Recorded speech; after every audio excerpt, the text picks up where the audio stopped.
So, from Edo, you're from the South. Yes, I am. And River State has been brewing with the battle between Governor Fubara and his former mentors.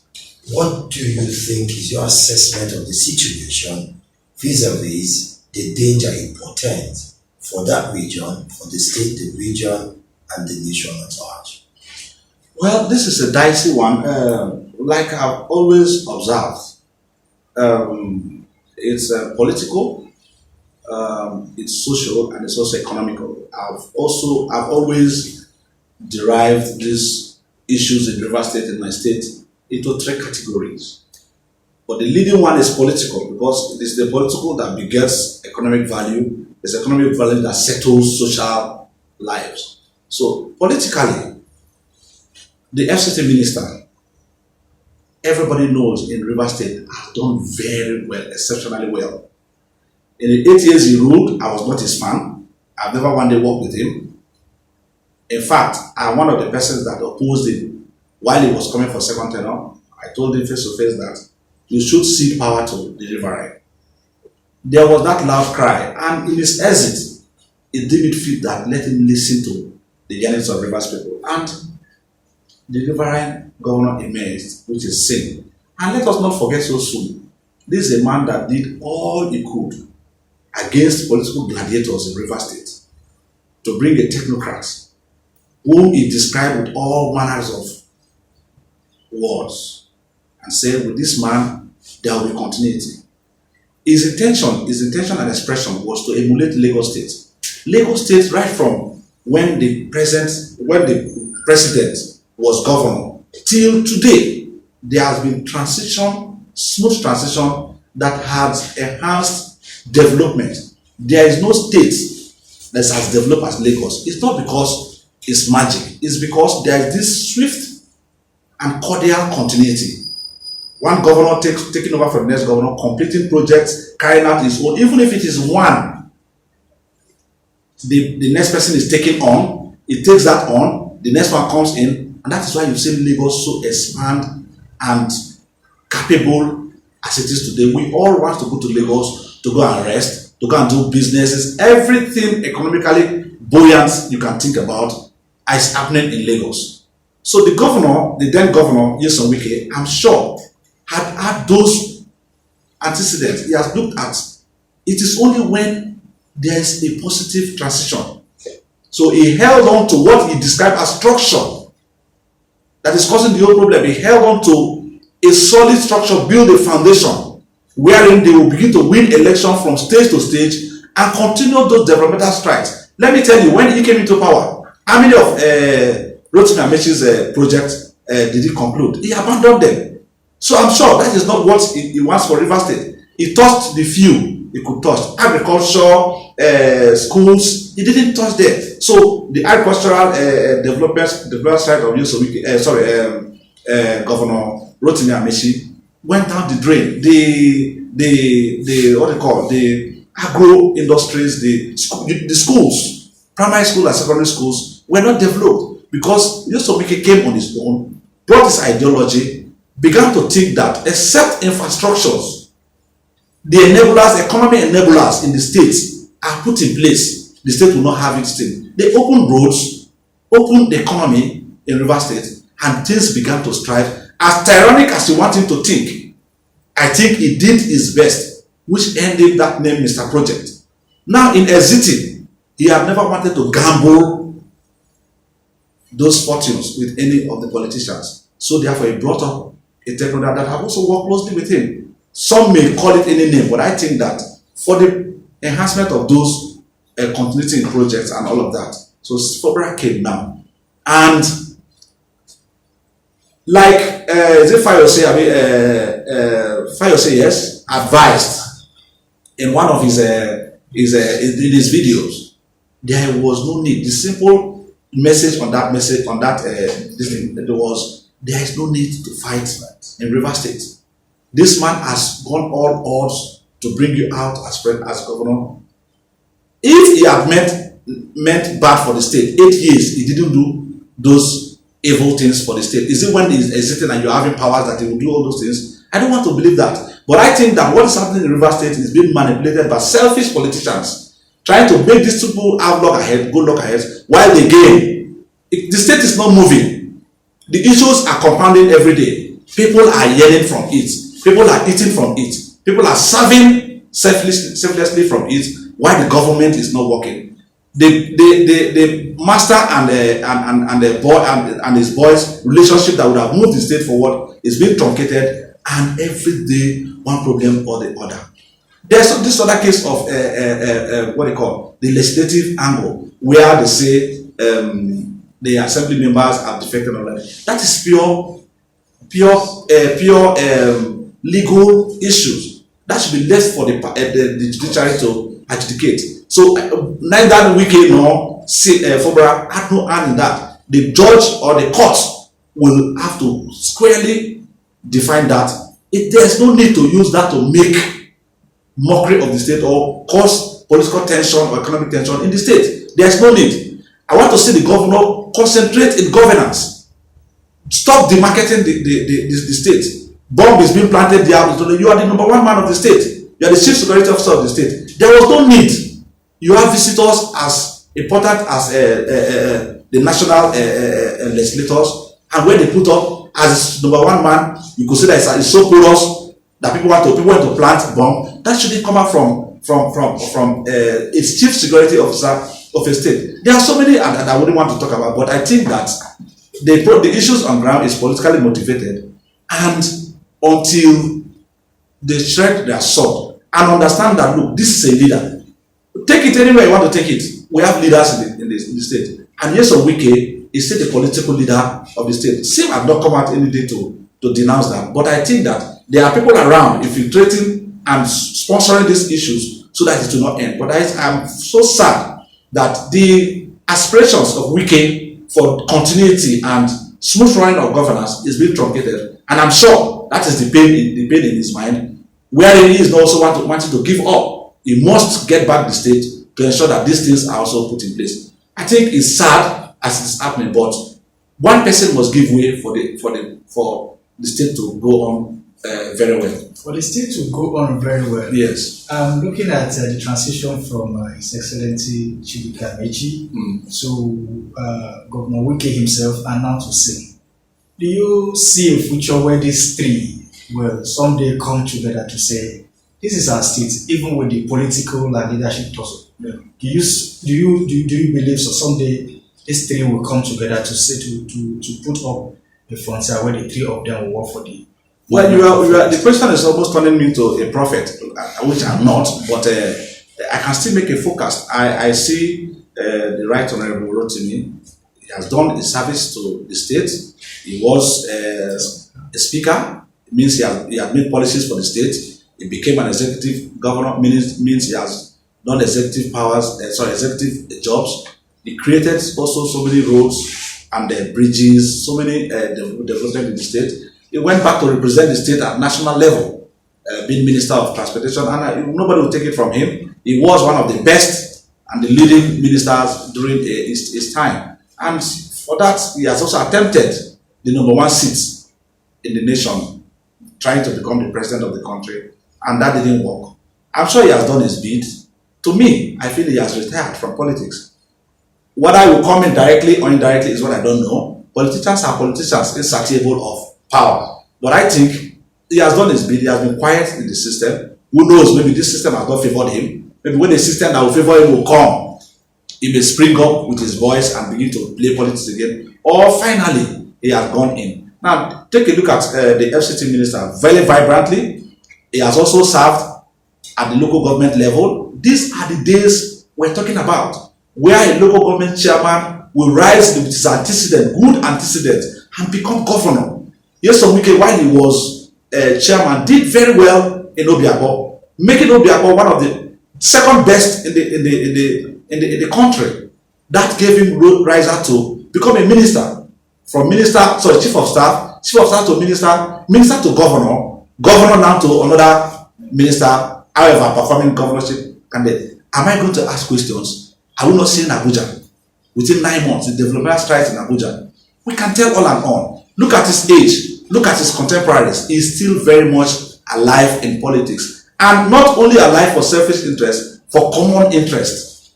Wherever he has gone, take away his rash nation, which is almost like he's a reverend man, he's an Ijaw man, he's a Niger Delta man. You may not take that away from him. Getting his T's crossed at when he wants it, getting his I's dotted as when he wants it. But when it comes to concentrating in governance, delivering the dividends of democracy, he has done it from beginning of his political career till today. He's still doing it. So we are seeing that kind of man that want to see where things are going on wrong politically. It itches him to break through. That is who he is. So in the point of breaking through, you have to carefully study who Nyesom Wike is, what solution level to offer, so that you don't also prick on his ego, then you sail very well with him. So for Nyesom Wike, we're still seeing more prospect to represent Rivers people. We're still seeing more prospect to do enough and good down the states. He is still very much out in producing good leadership qualities back in Rivers State and at national level. So I think he will still go forward in the political attitude. For the governor, it's $1 billion question. Ab initio, he was not a politician. I think he's learning the ropes through the hard ways. But that if he will continue after his 4 years is what I don't know. If he's going to step aside for politics to take his course is what I also don't know. So I think everything should happen for good for Rivers State. That's my conclusion on that. They said politicking starts the next day after you just won an election. How much of an impact will this whittling down of the powers of the governors have in the next election come 2027? I don't want to describe it as whittling down their powers. They do not even have such powers. That is to start with. So if we begin to give them credit of what they don't have, it will seemingly be like the Supreme Court was deliberate to remove strength for them. However, in time past, it has emboldened their illegalities within their states. They don't have any power over the local government, aside from supervision. Of course, the governor will have his developmental strides. The local government chairman will key into it. If it affects it, that's what the immediate needs of his people. That is why it's good to expand. They say the essence of governance is to provide shelter, food, and security for its people. So there is no local government in Nigeria that you go to that do not need all of this. So when the governor projects his activities or project for a fiscal year, the chairman will key into it and also look at the immediate needs amongst all of this that each locality needs. So I think politically, our politicians will always find their way. It is true. Now that the autonomy is given to the local government or the local the chairman, we are going to experience, watch out, in my anticipation or in my permutation, we're going to see an effective doom in the electoral system where governors will begin to, even though it is happening now, governors will rather begin to concentrate on election where they will put in their stooges and illegally siphon the local government funds. But why it will not be possible is, like I earlier on said, it will not work because if you are a local government chairman and in 3 years you've not done anything, in fact, I want to recommend that both the EFCC, ICPC should have their stations in local government.